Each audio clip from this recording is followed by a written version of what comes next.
à tous et bienvenue pour cette nouvelle vidéo. Je suis ravie de vous retrouver. J'espère que vous allez bien, que vous avez eu une bonne semaine et que vous avez eu d'excellentes lectures. Pour ma part, la semaine passée, ça a été une excellente semaine de lecture. Je me suis réellement éclatée dans ma lecture et je suis en plein dans l'été en série. Pour ceux qui ne connaissent pas l'été en série, c'est un challenge que j'organise tous les ans depuis maintenant 3 ans sur YouTube et un peu plus longtemps sur le blog, où il s'agit de lire des sagas pendant l'été, du 1er juillet au 31 août, de lire, de commencer, de poursuivre ou de terminer des sagas pendant ces 2 mois d'été. Donc, moi j'y suis allée gaiement, j'ai sauté à pieds joints dedans et vous allez voir que, il y en a pour tous les goûts. J'ai commencé, je poursuis, je suis à jour. Et on va commencer. Alors, j'en profite aussi pour vous rappeler que la copine Léa du compte Léa Book Addict sur Instagram a créé des templates justement spéciales pour l'été en série. Donc, n'hésitez pas à vous en servir parce que pour l'instant, il n'y a que moi qui m'en sers. J'ai un peu honte que la pauvre Léa ait perdu du temps à créer des templates pour qu'il n'y ait qu'une seule gogole qui s'en serve. Enfin bon, bref. Passons. En tout cas, moi, je m'en sers et je m'éclate. Encore une fois, merci Léa. Tous les templates sont disponibles en story à la une sur mon profil. Donc, n'hésitez pas à venir vous abonner, à mon Instagram. Vous avez toutes les infos en barre d'infos. Voilà. Donc, on va commencer ce qu'as-tu lu avec une première lecture qui n'est pas une saga, mais qui est un cozy crime, comme on appelle ça maintenant. Un cozy crime, un true crime. Il s'agit de l'affaire Alice Crimmins de Alice Renévier aux éditions, je crois que c'est 10-18 de mémoire. Enfin, je vous mettrai le petit encart ici. Je l'ai écouté en audio.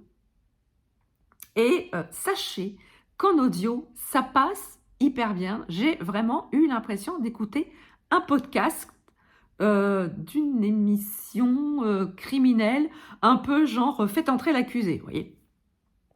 Donc ici, Anaïs Renévier a repris une vieille affaire qui a défrayé la chronique aux États-Unis dans les années 60.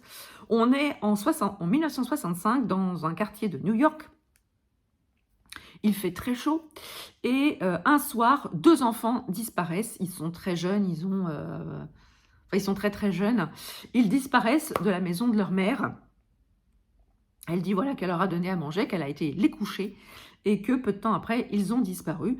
Et bon, l'enquête, on commence à les rechercher, sauf que quelques jours plus tard, on retrouve leur corps disséminés dans 2 quartiers bien différents de la ville et on retrouve le cadavre des enfants. Donc très vite, je dirais même très très vite, les enquêteurs se rapprochent des parents. Ils enquêtent sur le père, dont la mère s'est très récemment séparée. Ils essaient de savoir justement si le père n'aurait pas enlevé les enfants et bon, qu'il se soit passé un drame. Mais bon, cette piste est très très vite écartée, voire même trop vite. Et les enquêteurs se focalisent sur la mère, sur Alice Crimmins, parce que voilà, elle a un comportement qui n'est pas censé être celui d'une maman éplorée dont les 2 enfants viennent de mourir d'une manière aussi tragique. Alice Crimmins, la police s'intéresse de très très près à elle parce qu'elle est, d'abord c'est une femme. C'est une femme, elle a une vie un peu, enfin ils appellent ça une vie dissolue parce qu'elle a énormément d'amants et que ces amants, ils ont un lien avec la politique, avec la mafia, enfin bref, c'est pas monsieur tout le monde, hein. Et donc, très vite, il se focalise sur Alice Crimmins, il l'accable, il la harcèle afin qu'elle avoue, et il y a un élément de l'autopsie qui va en contradiction avec ce qu'elle a dit à la police, et c'est sur cette seule base qu'ils vont l'inculper et qu'elle va être arrêtée, mise en détention pour le meurtre de ses enfants. Et de même, lors du procès, il n'y a aucun autre élément probant autre que ce seul élément de l'autopsie sur lequel va se baser l'accusation.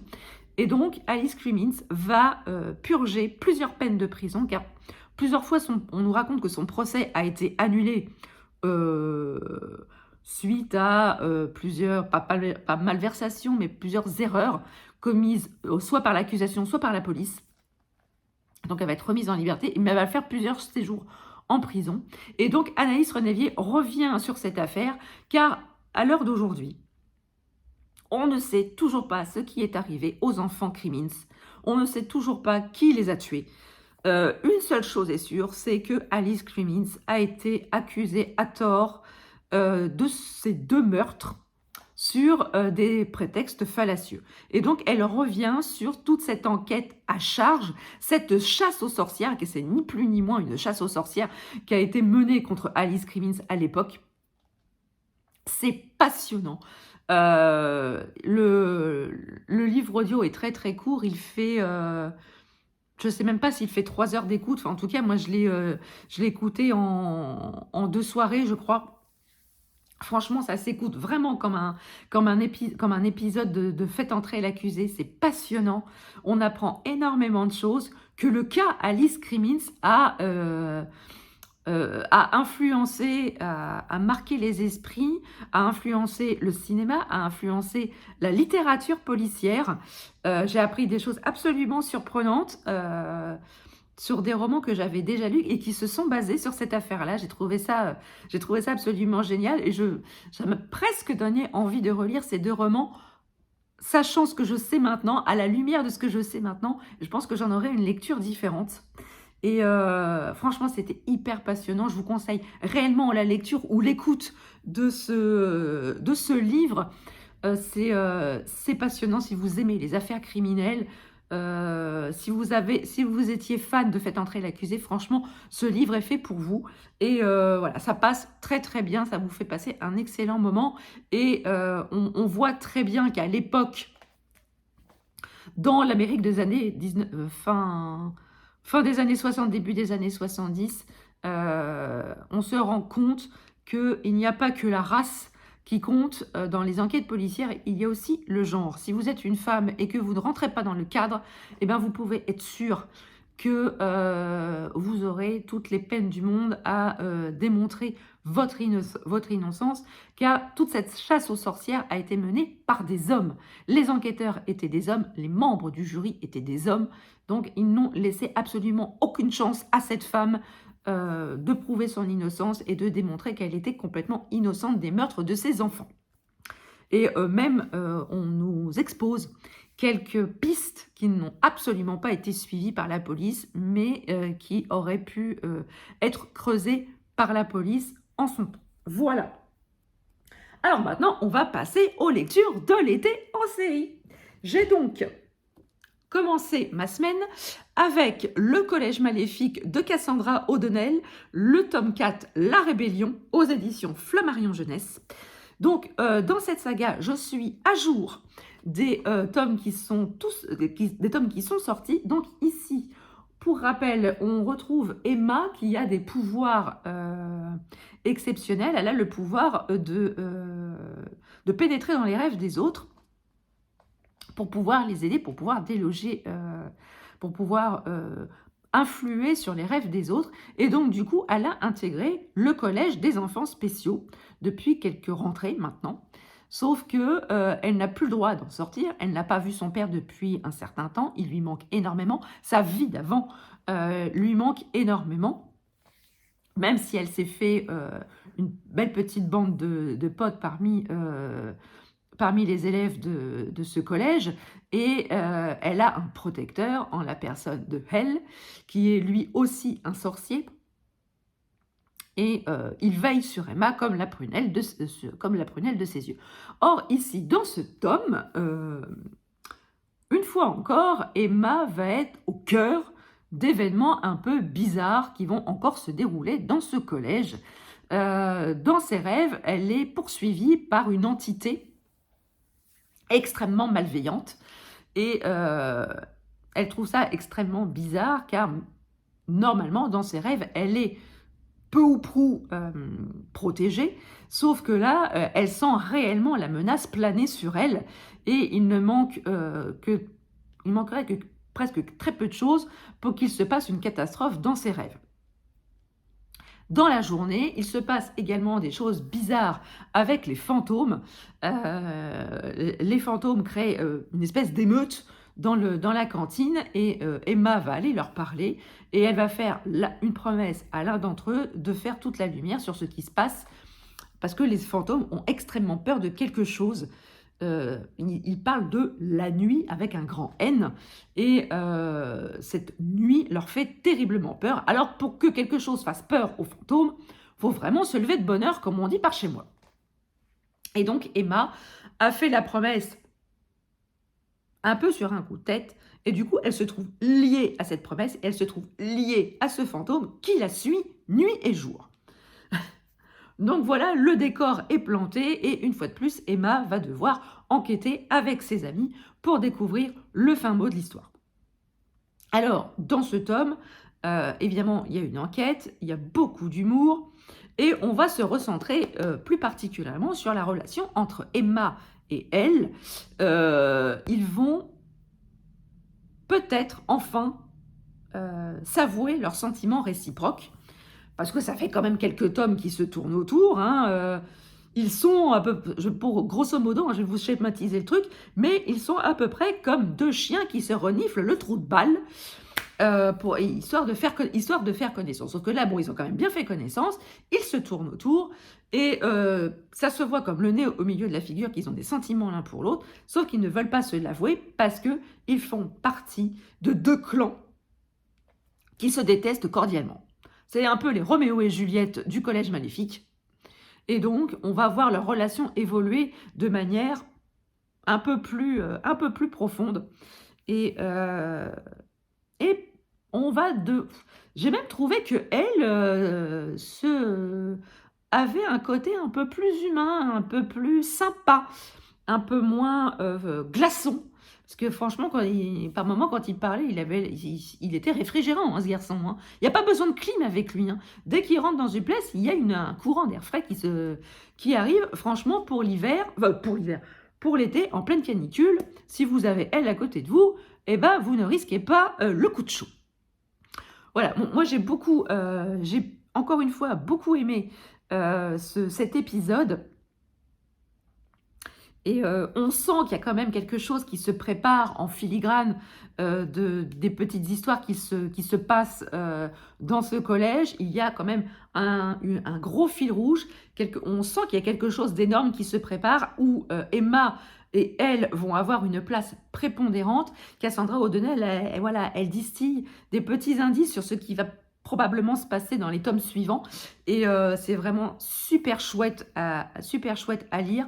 C'est une saga pour les ados. Pour quel âge on conseillerait ça? Voyons voir.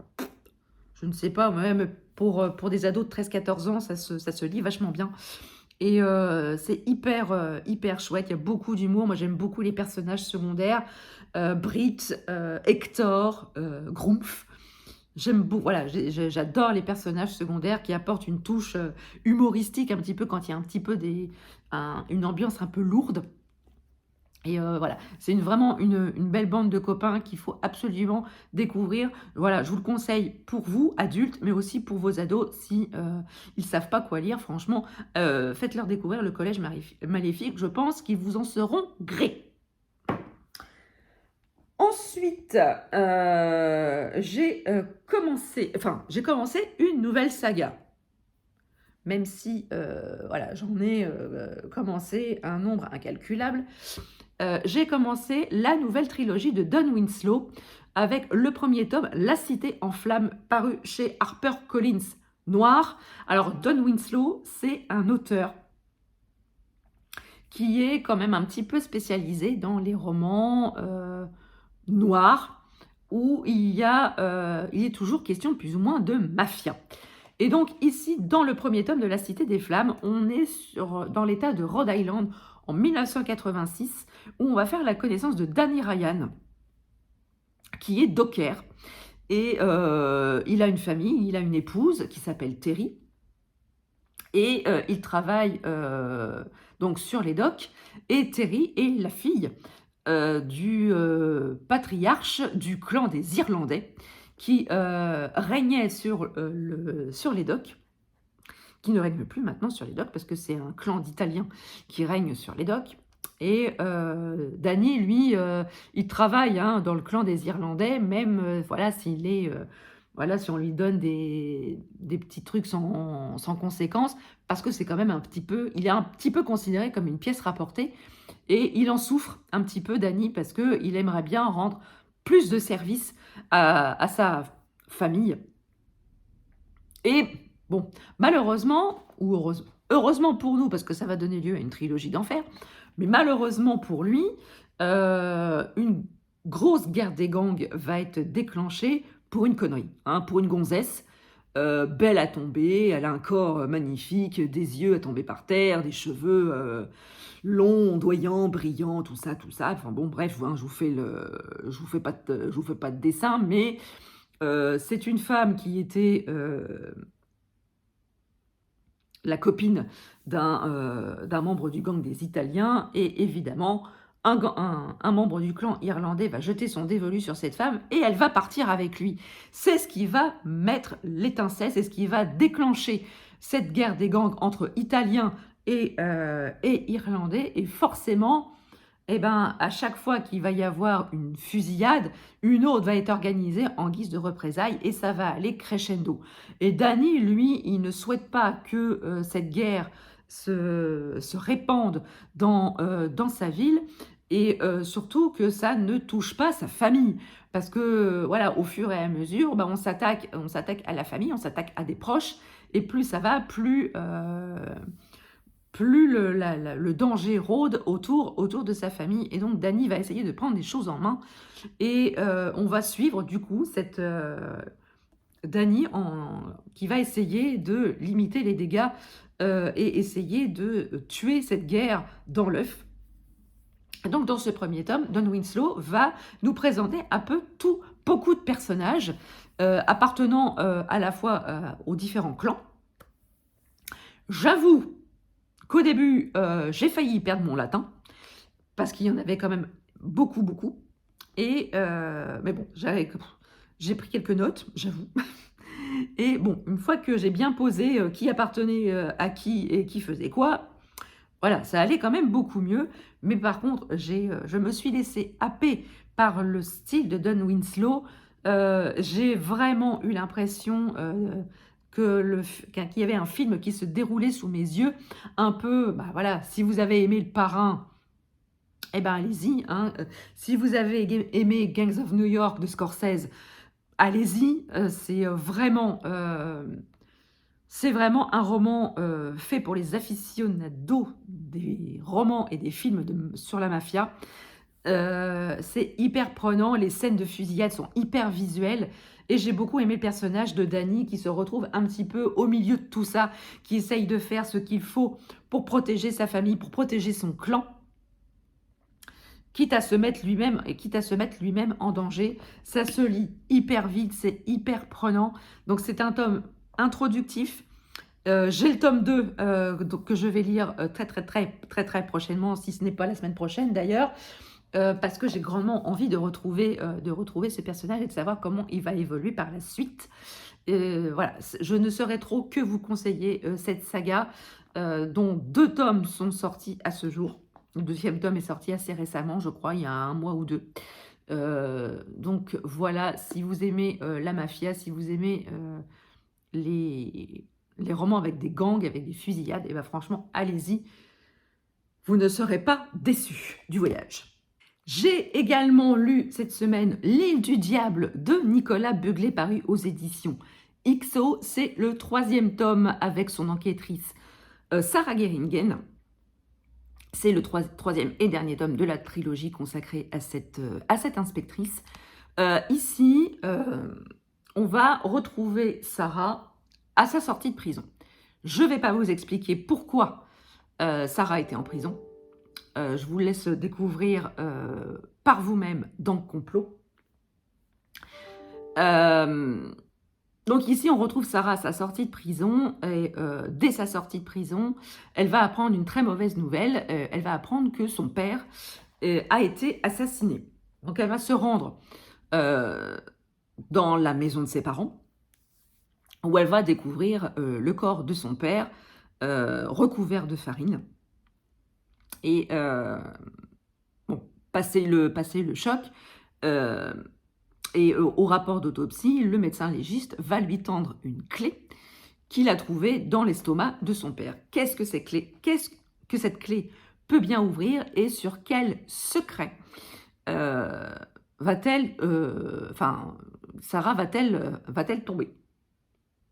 Elle va donc enquêter sur le décès de son père.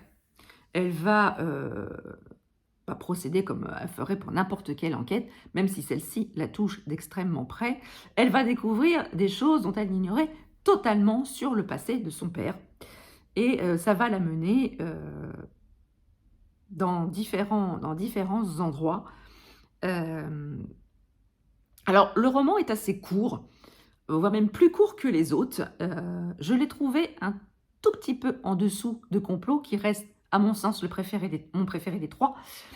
Le sujet évoqué par Nicolas Beuglet dans ce roman est hyper intéressant, sauf que il avait quand même évoqué autre chose, une première piste qui a été effleurée, à mon sens. On aurait pu creuser un peu plus. Je pense qu'on aurait pu qu'il aurait pu un peu plus tricoter son mobile dessus, plutôt que de partir sur l'autre partie. Je trouvais que c'était un petit peu tiré par les cheveux, un petit peu trop. Mais bon, voilà, après ça reste que mon avis. Et j'ai adoré le personnage de Sarah. Je l'ai apprécié de plus en plus au fur et à mesure des 3 tomes. Et dans ce 3e tome, elle va en apprendre beaucoup, à la fois sur son père, sur sa famille, mais aussi sur elle-même. Je pense que ça va être l'enquête qui va la toucher la plus personnelle, qui va la toucher de... Excusez-moi, qui va la toucher de plus près, encore, dans sa chair. C'est vraiment le moment de le dire.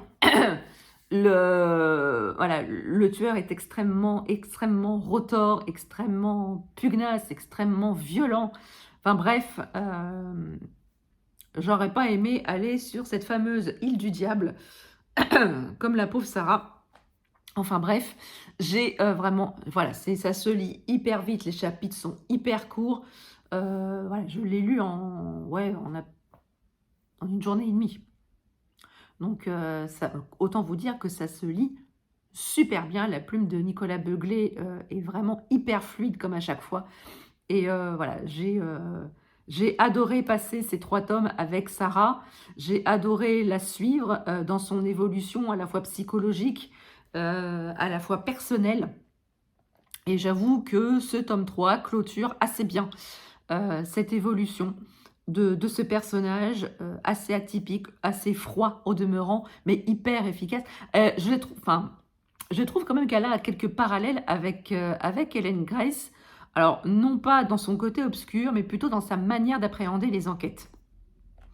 Parce qu'elles sont toutes les deux hyper professionnelles, elles ont l'air hyper détachées de ce qu'elles font, mais ça reste qu'une façade, car elles sont extrêmement motivées et extrêmement impliquées dans leurs enquêtes, toutes les deux. Et je trouve que ce sont 2 personnages qui ont quand même pas mal de choses en commun. Donc, c'est pour ça que je fais le parallèle, parce que comme je les ai lus assez rapprochés, j'ai pu donc faire ce parallèle. Donc, si vous aimez l'une, je pense que vous aimerez beaucoup l'autre. Voilà. Je poursuis donc l'été en série avec un nouveau tome. Je crois que c'est le tome 5 ou 6 de la saga Helen Grace de M.J. Arledge, avec Oxygène, publié aux éditions Les Escales. Vous connaissez mon attachement au roman de M.J. Erlich et à son personnage, le commandant Ellen Grace, qui est une femme flic hyper efficace. Voilà, elle a des états de service absolument prodigieux. Elle est extrêmement bien suivie par son équipe. Mais Ellen Grace, elle a une zone d'ombre, elle a un jardin secret que nous, lecteurs, on connaît parce qu'on nous a jamais, on nous a dit dès le départ quel était son côté obscur. Et ici, dans Oxygène, eh ben, le jardin secret d'Hélène, il est gravement en danger, car elle est appelée sur une scène de crime, et qu'elle n'ait pas sa stupeur en découvrant qu'elle connaît vraiment bien la victime, car il s'agit de Jack, son ancien dominateur. Je vous dis pas, voilà, il s'agit de Jack, on l'a suivi, on l'a, voilà, on le connaît bien, Hélène le connaît bien, et voilà, va y avoir un dilemme qui va se poser sur elle. Qu'est-ce qu'il faut qu'elle fasse? Est-ce qu'il faut qu'elle avoue tout à ses supérieurs? Ou est-ce que, quitte à être débarquée de l'enquête, ou alors elle ne dit rien et elle fait tout pour débusquer le meurtrier de Jack. En plus, cette enquête est extrêmement difficile car elle doit arbitrer une rivalité entre deux de ses agents, ce qui ne va pas l'aider, très sincèrement. Donc elle est déjà sur les nerfs avec cette enquête et en plus de ça, elle doit gérer les différends entre ses deux meilleurs éléments. Et arrive la seconde victime, qu'Hélène connaît également. Et là, eh bien, elle va plus avoir le choix, Hélène. Là, elle va vraiment prendre une décision qui va avoir beaucoup de conséquences sur son avenir professionnel, sur son avenir tout court. Et le tueur est extrêmement retors. Mais alors, même si j'ai compris 2-3 choses sur la révélation finale, cette révélation finale, eh ben, elle est quand même grandiose parce qu'elle met vraiment Ellen Grace au cœur de cette action, au cœur de cette enquête. Elle va basculer d'une manière complètement inattendue. Et c'est vraiment ça que j'aime dans les romans de M.J. Erlich, c'est que c'est des vrais patch-turners. Les chapitres sont très courts. Et là, on a vraiment un personnage complexe, un personnage principal complexe, qu'il est dans toutes ses contradictions, dans tous ses bons côtés, mais aussi vraiment dans toutes ses contradictions, parce que là, on est vraiment dans le cœur du sujet. C'est vraiment Ellen Grace qui est au cœur de l'enquête. Je ne vais pas vous en dire beaucoup plus sur ce roman, mais en tout cas, j'ai vraiment adoré. Ce final a été vraiment grandiose. C'est un des meilleurs que j'ai lu dans la saga d'Ellen Grace. Et ce roman marque réellement un tournant dans cette saga, je pense, parce que j'ai vraiment hâte de lire la suite pour le coup, parce que j'ai vraiment hâte de savoir ce qui va lui arriver à Hélène. Parce que là, il lui est vraiment arrivé des choses pas cool, et on nous laisse vraiment comme ça, voilà, le roman se termine comme ça, et on se dit, bah non, ça peut pas se terminer comme ça, c'est pas possible, c'est quand même le personnage principal, merde. On est dans ce... Alors, je préfère prévenir, on est dans l'univers du sadomasochisme, c'est pas facile à dire en plus, du sadomasochisme. Dans ce roman, on va vraiment aller dans les techniques. Bon, on ne va pas non plus aller à fond dans les techniques, mais on en parle dans les techniques sadomaso-sexuelles. Voilà, bon, s'il y a des âmes un peu sensibles, n'y allez pas trop, hein, parce qu'il y a des trucs un peu black, un peu berk.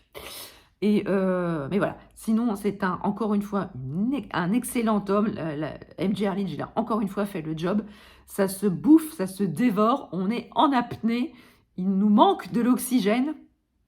D'ailleurs, le titre est assez bien trouvé quand on lit ce qui se passe dans ce roman. Encore une fois, je me suis régalée avec M.J. Erlich et franchement, ce sera sûrement pas mon dernier, comme je vous le dis. J'ai encore tous les tomes de la saga, j'ai encore les 4 derniers tomes à lire, donc j'ai encore de quoi faire pour l'été en série. Mais en tout cas, Si vous aimez Ellen Grace, je vous encourage vivement à lire celui-ci. Voilà, ce Cthulhu est à présent terminé. J'espère qu'il vous aura plu. N'hésitez pas à me dire en commentaire si je vous ai donné envie de découvrir ces sagas. N'hésitez pas aussi à me dire en commentaire quelles sont vos lectures actuelles. Vous savez que j'adore discuter avec vous. N'hésitez pas à partager votre instant de visionnage. N'hésitez pas à mettre un pouce en l'air sur cette vidéo. Et n'hésitez pas à vous abonner si le cœur vous en dit. C'est gratuit, ça fait plaisir et ça ne fait de mal à personne. Sur ce, je vous laisse. Je vous souhaite une très très belle journée, de très très belles lectures. Et je vous dis à très bientôt pour une prochaine vidéo. Ciao!